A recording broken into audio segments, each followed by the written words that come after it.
A day of celebration for Lauren and Jared's someday.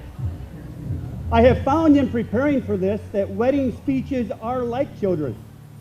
They're a lot more fun to conceive than deliver.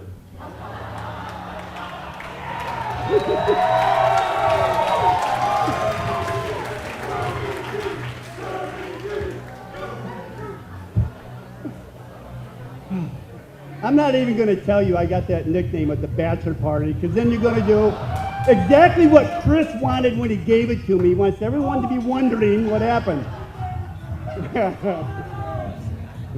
On behalf of my best friend and the mother of the bride, myself, and the parents of the groom, Mark and Carol Lester, a very, very warm welcome. We know that you had to make some extra effort to be here. We get that, and we do not take it for granted. You are here because somewhere along the way, you touched a Blaydes or a Lester in a very, very special way. And we like you. I will tell you up front that when it comes to my kids, I am emotional. We as parents try to give our children two things. One is roots, and the other, wings. I am very good with the roots, but I need a little work with the wings. If you like the idea of having a wedding reception on the rooftop of Navy Pier with the water all around us and the Chicago skyline, please know that I had absolutely nothing to do with choosing it. So I would like to acknowledge Susan, Lauren, and the girls for all the work that they put into this for all of us. And it's very customary for those that work with the venue to stay in the background and not to get acknowledged, but I have to tell you that catering, Demetria, and special events, Danielle, have gone so far above and beyond, and they were just so nice to work with that we want to acknowledge the two of them as well.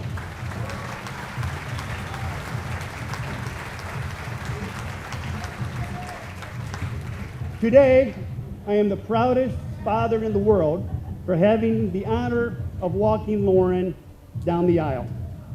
I'm sure that you will all agree that she makes one stunning bride and looks absolutely gorgeous.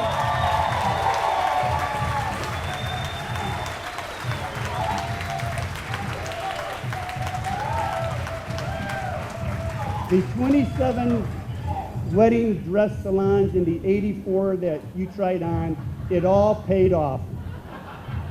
You look absolutely beautiful in that wedding dress. Lauren has always dressed to kill. Unfortunately for Jared, she cooks the same way.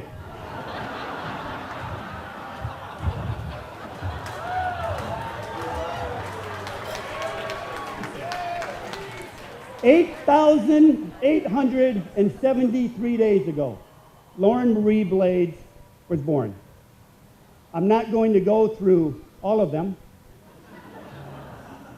but I want to tell you that she made having a daughter an absolute joy every single one of those 8,873 days. She, much like Bridget, Megan, and JD, are gifts from God. And Susan and I will always be grateful for the honor of being their parents.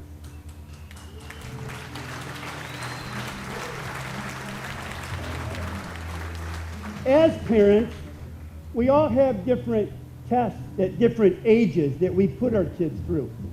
The first is whether or not she would be ready for kindergarten. Lauren passed. Susan and I failed, just as we did with the other three. And then elementary school, where things like citizenship awards were more than something as a parent to be proud of. They were symbols, they were signs, they were reassurances. that she was developing the interpersonal relationship skills that we knew that she would need someday and a little bit later on in life. And then high school, giving guidance and observance when necessary, intervening with some of the different decisions that the kids make in high school. And then the different tests of which college, which sorority, which major she would choose. And I'm happy to say that Lauren surpassed the passing of each of those tests, which leaves you, Lauren, with just two more. One is what kind of mother you will be someday, which is, by the way, the most important job on earth because it affects generations to come.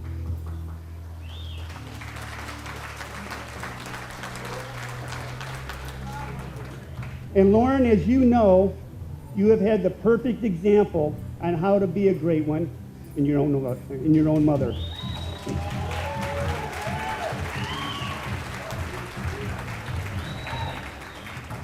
Susan has made you and the others her priority, not some of the time and not most of the time, but all of the time.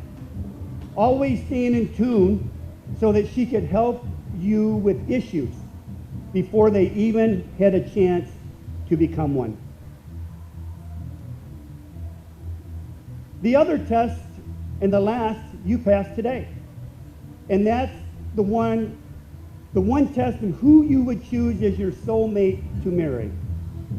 Because other than what kind of mother you will be someday, it is the ultimate test because it's the one that reflects who you are yourself.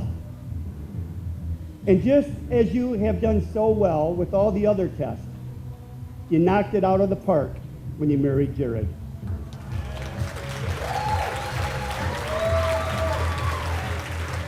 This is the point, Jared, where I am supposed to welcome you to our family, but I don't have to. Because every one of us made it clear to you in the very beginning, just as your family did with Lauren, that you were welcomed from the start. And had you not been, I would have told you.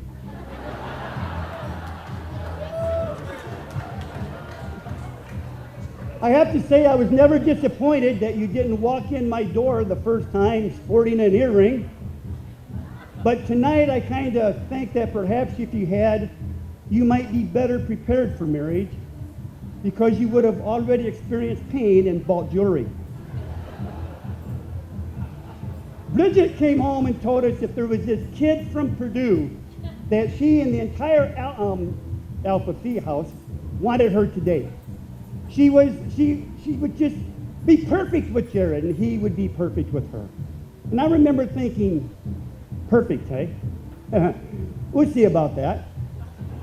I had never had any problem finding fault with the guys that any of my daughters had ever dated.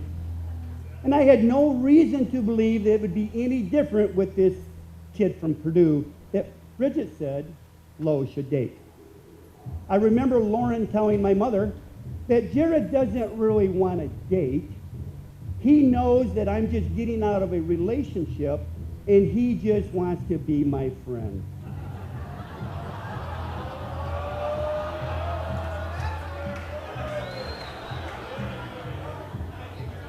Lauren walked away and my 80-year-old mother leaned over and said, "Yeah, right, and I got a bridge to sell you." Mother would be very happy today. The actor Richard Burton said that a woman marries and accepts a man for as he is, and then spends the rest of her life trying to change him. If Lauren does try to find anything to change with Jared, I think she's going to find it very frustrating. Because from what I can tell, in the 4.5 years that I've known him, there's absolutely nothing that needs to be changed. Susan and I hope that all of our children will find as a soulmate a God's first, family-oriented individual with a dialed-in moral compass, with a high level of integrity and character, because integrity and character do not waver. And when it comes to integrity and waver, Jared does not waver.